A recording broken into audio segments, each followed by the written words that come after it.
Mental health battles are common, and for many of us, there are a lot of unanswered questions when it comes to people's mental health. I can talk about that from experience. And today's guest also can talk about it from experience. He became familiar with his mental health challenges and he took them head on and wrote about it in a memoir called You're Not Broken, Volume 1. Joining me is Abraham Big Abe Johnson, my dude. He Yes, yes, is a DJ, he's an entertainer and also a media personality and now author. yeah, Author, I say. man. It's author, been a long author. time, Hey long time. man, welcome to The Way Forward. How are you? Man, I'm awesome. It's great to see you as always, man. Anytime I see the fast guy, it's a good time, man. How's everything? Everything is well, man. So I got to tell you, Abe called me out of the blue one day, and, Yes. and had questions about some stuff he wanted to do, and then he started talking about these books that he wrote. And Abe, when you talked about how you discovered that you had this combination, ADHD and depression, and I was sitting there going, okay, so we have similar stories going here, but let's hmm talk about you. I mean, when you talk about the diagnoses that you got for yourself, how did you even get to that point of getting a diagnosis for anything? So I was in a point in time in my life where I was taking my entrepreneurial ventures very seriously. Right. I've decided that that was really the path that I wanted to live the rest of my life on was the entrepreneurial path. Because you and I both know the wonderful world of entertainment as a DJ and a radio guy can be very up and down, right? Yeah. So I wanted to take as much, but it's the industry that I love. So I wanted to take it seriously. So in the process of that, I understood that if that's going to be the case, then I am the product. When you're an entrepreneur, for the most part, you're the product. And so I said, you know what? I have to make sure that I'm starting to take care of the product. And because, I'm a DJ and I host and I do a lot of speaking and I'm part of different organizations, I've always thought that appearance was a part of that. So I was making sure that my physical health, along with my type 2 diabetes diagnosis, I was making sure that my physical health was up to bat. And that had been a struggle for the last couple of years because I would be doing well and I would have my A1C down in the target range and I would be in the gym 3 and 4 times a day and my eating would be great. And then something would always happen. And it took me 3 or 4 years of having to reset every year at my annual to realize I'd be doing well, and then I would have a mental break of some sort. Either something circumstantially would happen, and in my case, some of it, come to find out down the line, is more than just circumstantial. Some of it is biological in nature. It kept stopping me from having the consistency that I needed to have with my health.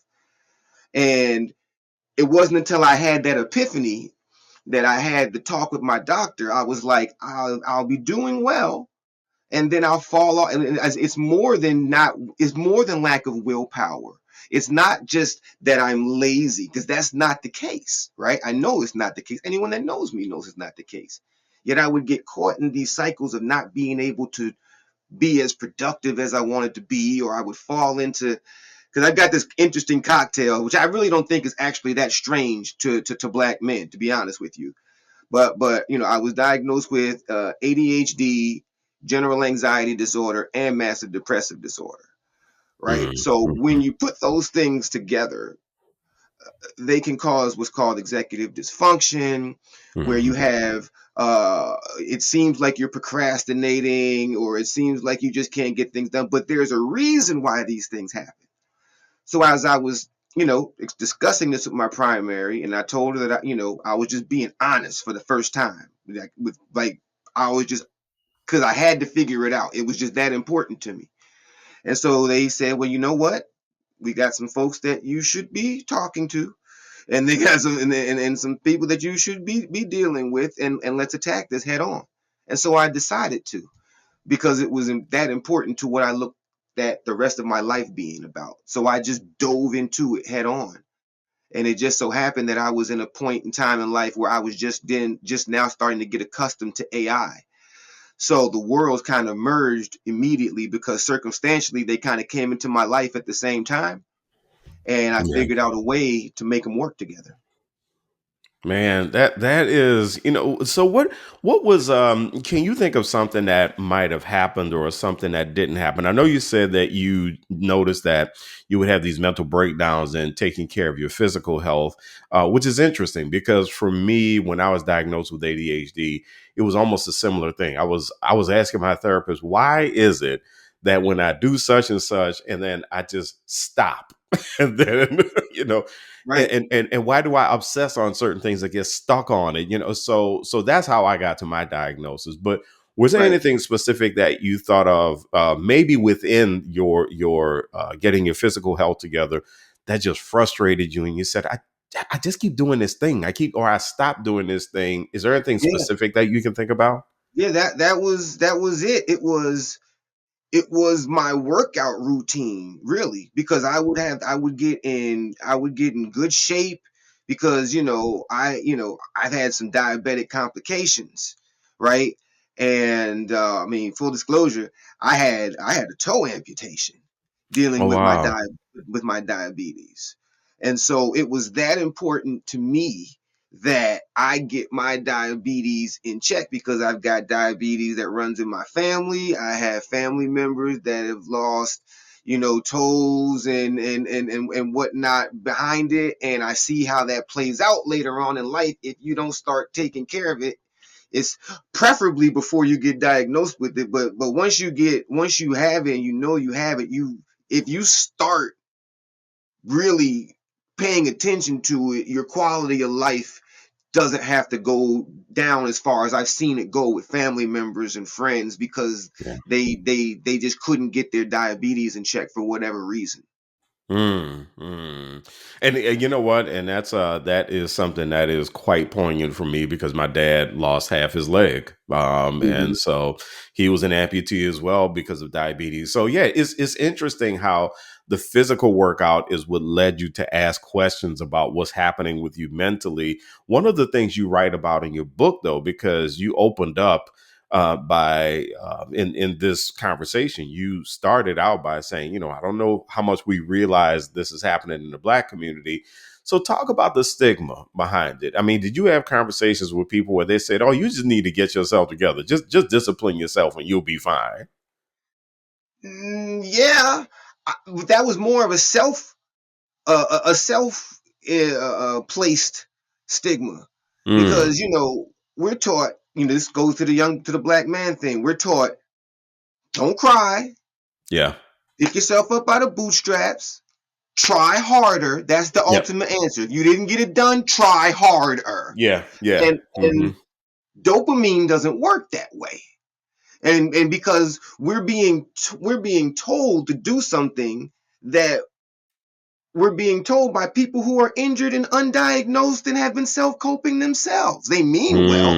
Mm, hmm. This is the best way they figured out how to deal with it. Try harder. If you keep trying, you can do it. You've got all the talent in the world. Because here's a bigger problem that they don't want to discuss when it comes to how many black men have ADHD.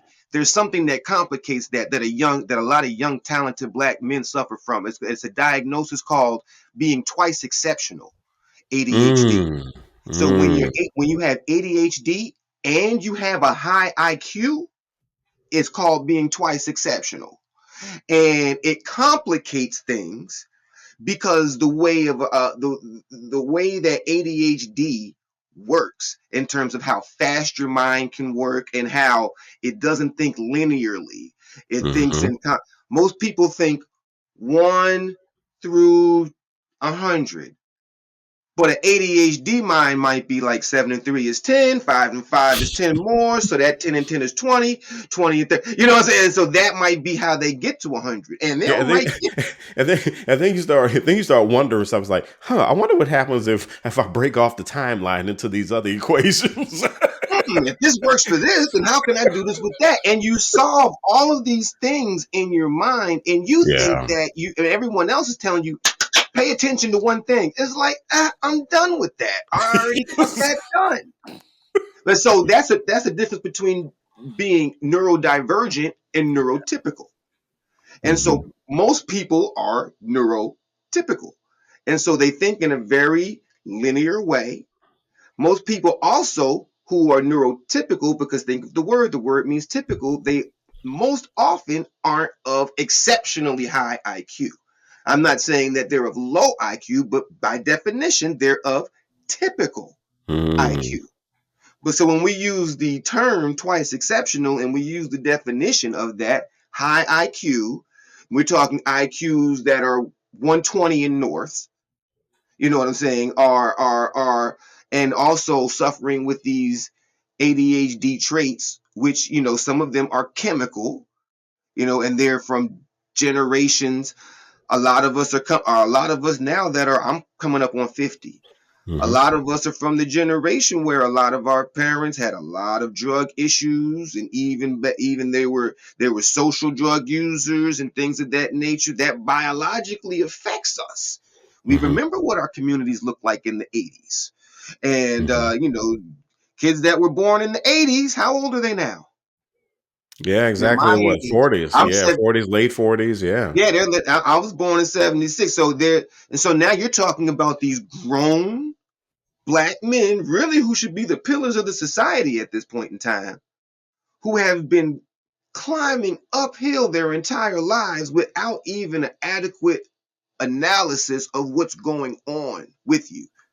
And we're Hmm. dealing with others who have been exposed to the same trauma, the same lack of diagnosis, the same lack of care, to teach us how to deal with it. And they're going to deal with it. That's the same way anything in the animal kingdom teaches its young how to deal with it. However, they deal with the trauma, that's what they be afraid of that. I'm afraid of that. You be afraid of that.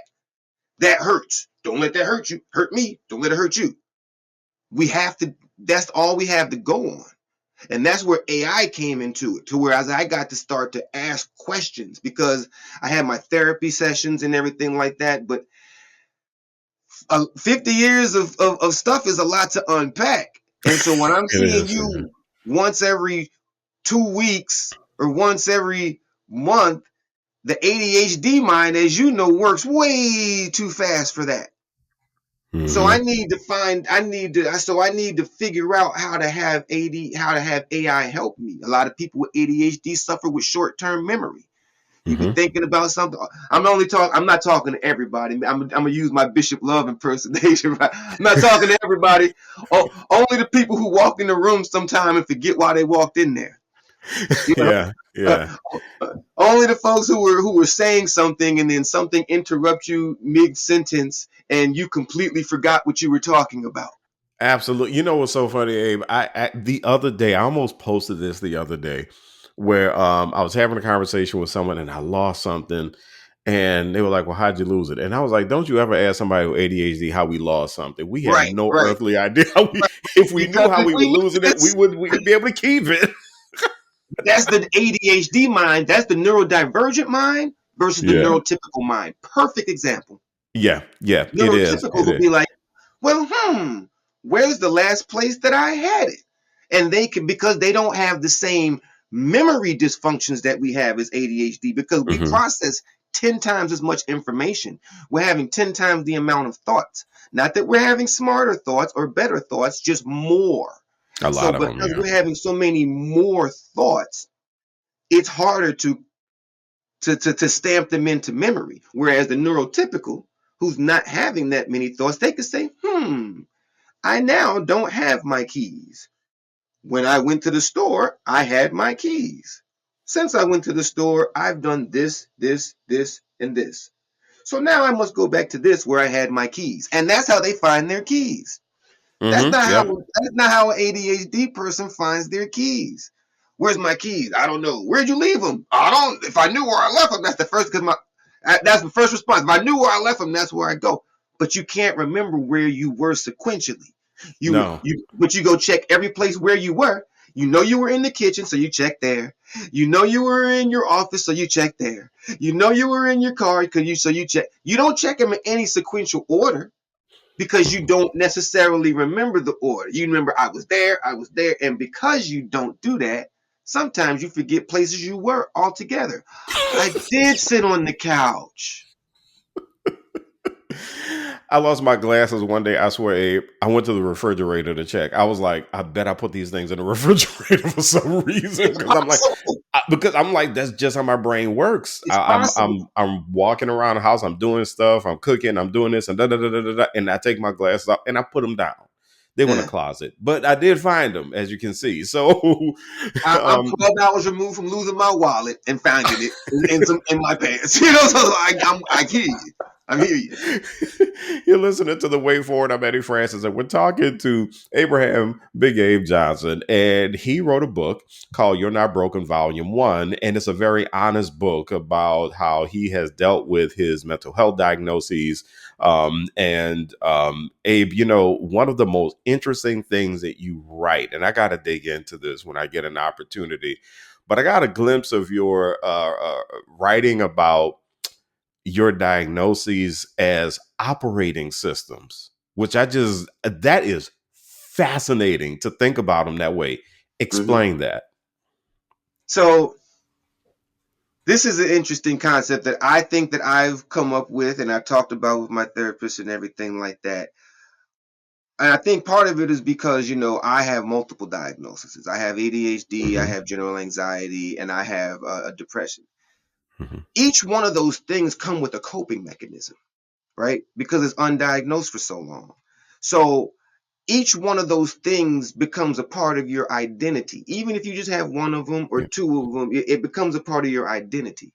When I'm having ADHD, the personality that comes out most is the Big A personality.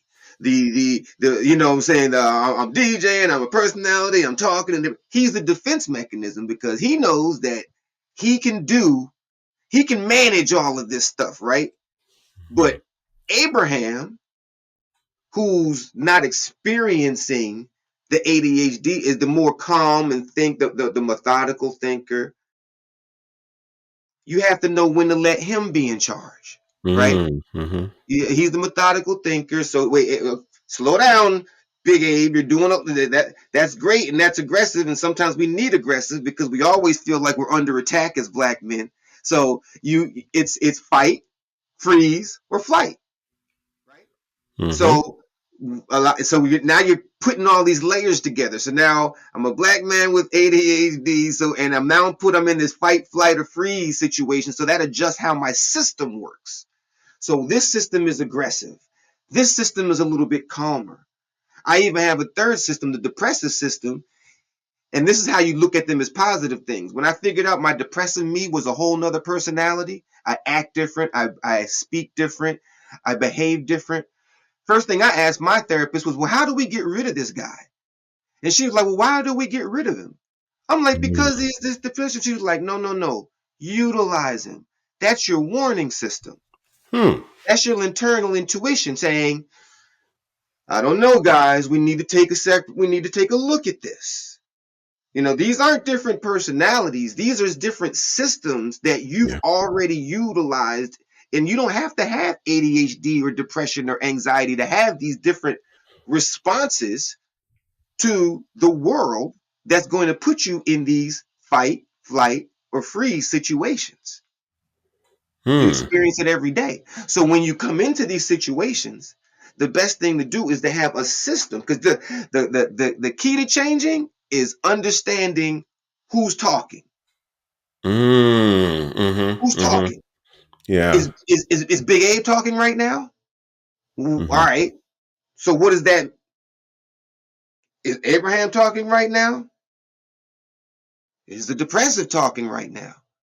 I call him my childhood young childlike name, but I'm not gonna say out loud because I don't want y'all calling me that. But but is is he talking? You know what Yeah. I mean? In certain situations, if you can freeze, one thing that anxiety is something a lot of us suffer with, right? The one tool that I really learned in dealing with anxiety is understanding that anxiousness is a feeling.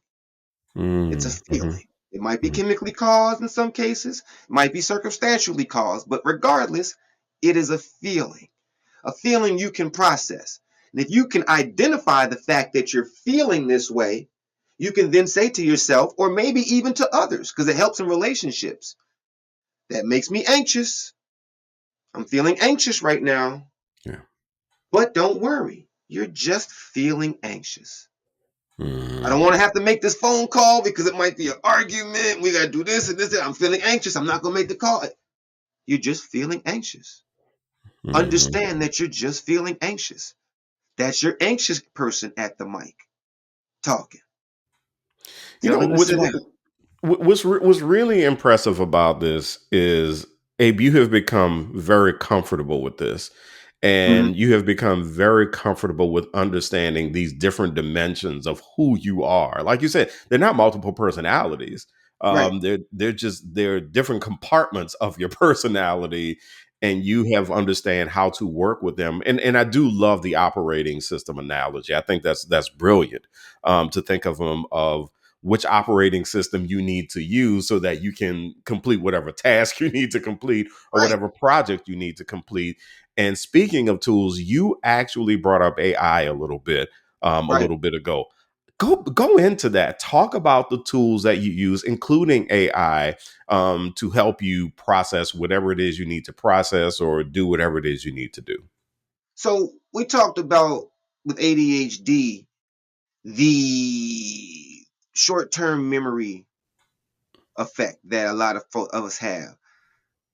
Again, I'm not talking to Did we? everybody. Did Just we? I'm sorry. I'm yeah, yeah, joking. yeah, Go yeah. ahead. I'm not. No. Again, I couldn't help it. these are the folks that take a screenshot of something that they want to go back and go into and never go back and look at the screenshot. These are people that finally start using their notes, but they don't take time to write things in the notes because it just takes too long to actually get the idea out and actually type it out. It takes you too long to All actually right, do Johnson. it. All right, Johnson. I feel attacked right now. Hey, like I said, I'm not talking to everybody, just the folks. Just but that is so many people. So what I learned to do was to use AI, and I jumped into ChatGPT. I was using it for some projects, and I said, well, let me really just because ADHD people do that. We go down the rabbit hole, right? So I started going down this ChatGPT rabbit hole. And I understood immediately, because I'm a systems thinker outside of this, that the best way to personalize your AI is to give it as much pertinent information about what you're going to be doing with it, right? Mhm. And that's what really a GPT is. It's you training something to kind of be your personal assistant in a particular area.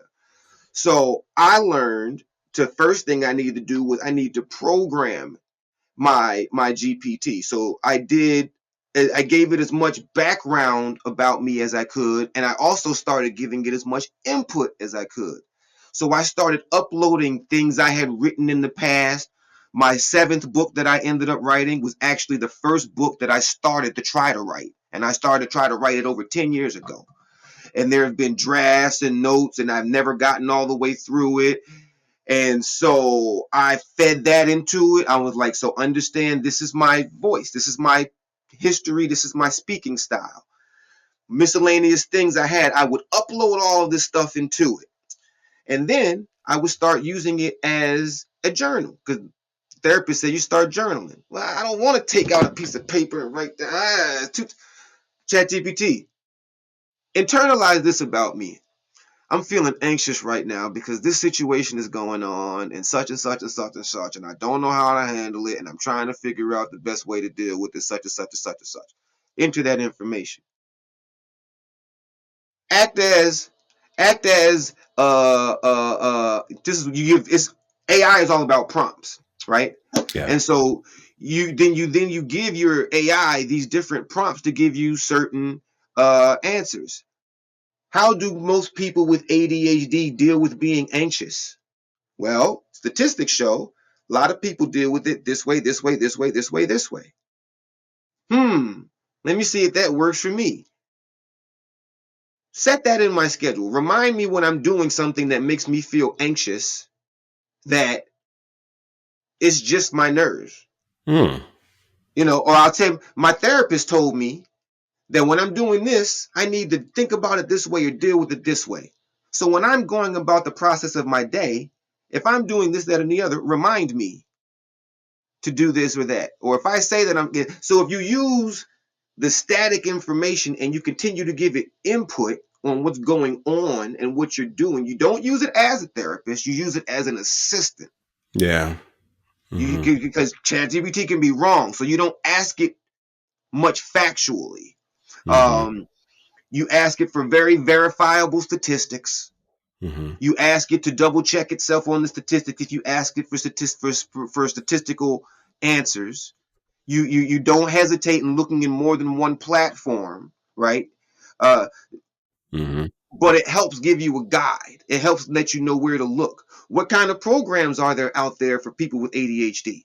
This. It helps you find additional resources, and then it also helps you identify when you're in these different areas of your personality, and if you Hmm. need to apply some of these methods at the time.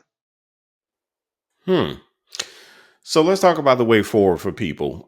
You have someone listening to this right now. They maybe they aren't seeing a mental health therapist. Maybe they don't want to see a mental health therapist, but they know that there is something going on with them. What do you think is the way forward for people to recognize that there is some issue that they may need to confront so that they can figure out how to break past the stigma, and to take care of themselves and to get answers that maybe they don't realize that they need at the time, but they just know they need something. What's the way forward for people like that, you think, especially Black folks? I would suggest for them to do the exact same thing they would do when diagnosing something else with their health. You get up Mm, every day and your knee hurts, and your knee hurts, and your knee hurts, and you know your knee hurts, you're gonna go to the doctor. Check out my knee. Your brain mhm, is the same. My brain's not working right. I don't feel like it's working right. My emotions aren't working right. What's the way forward? Let me tell you what made me feel comfortable. Because I didn't feel comfortable at first walking through those doors or having those conversations, right? But every right. time I had a conversation, whether it was with my primary, whether it was with the office staff walking into my psychologist's office, whether it was with the office staff in my psychiatrist office, because those are two different things. Hmm. The staff there, particularly the Black women, and just the women in general, they all told me one thing similar that none of them said in front of each other, but they all said it. I'm so proud of you. I wish I Hmm. saw more of y'all in here.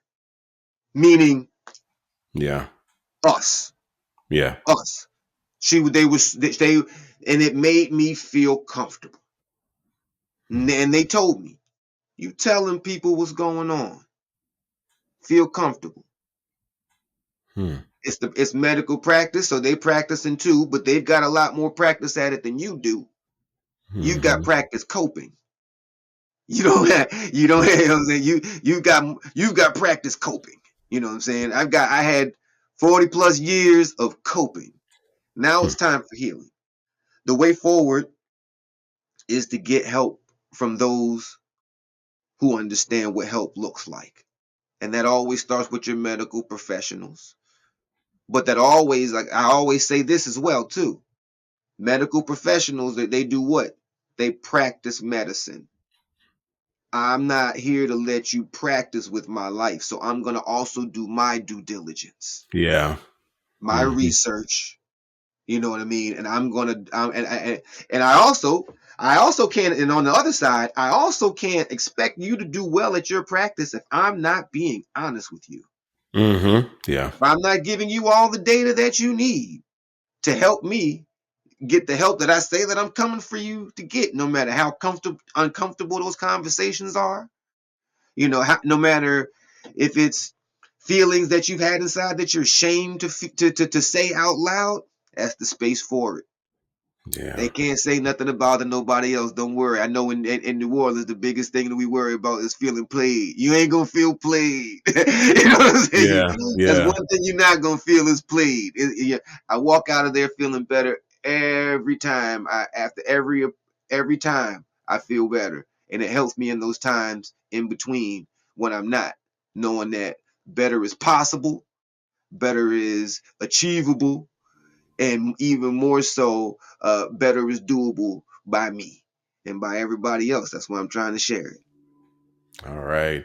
Abraham Big Abe Johnson, he is an entertainer. He's a DJ, he's a media personality, he is an author, and he's a speaker. Thank you so much for joining me on the way forward to talk about your book, You're Not Broken, Volume 1. Appreciate you, my brother. Man, I appreciate you having me. Get it on Amazon.